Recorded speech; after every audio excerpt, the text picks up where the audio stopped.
It's important to understand that everyone in the world has addictions, or rather natural addictions, to things that are good, like food, water, and sleep.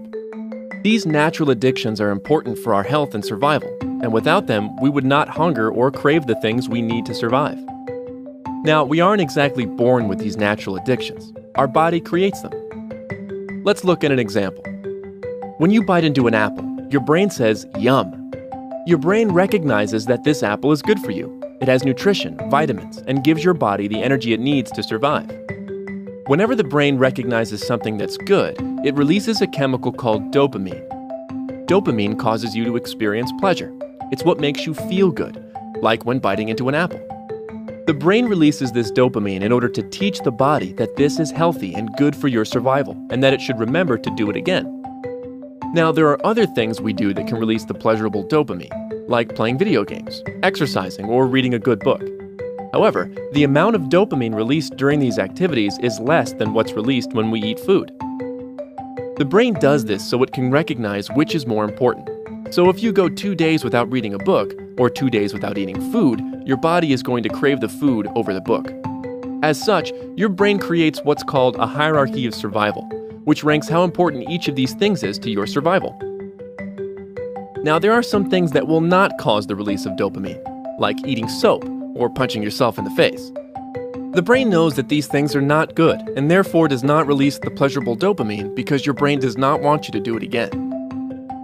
Now, let's look at alcohol, marijuana, tobacco, and other drugs. These are all classified carcinogens, proven to cause cancer and other fatal diseases.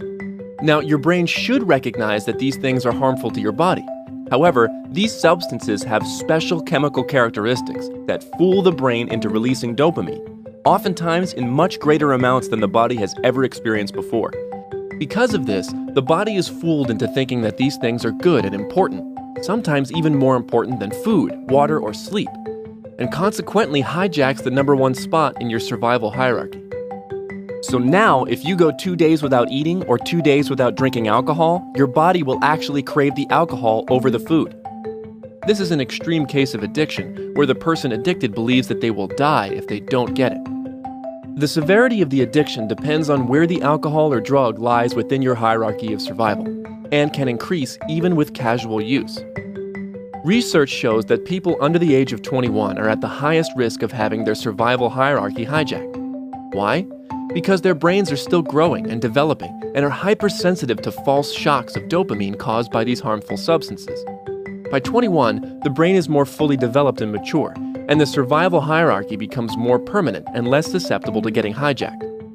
The flip side is that once you are 21, it becomes very difficult to remove these harmful substances from your survival hierarchy.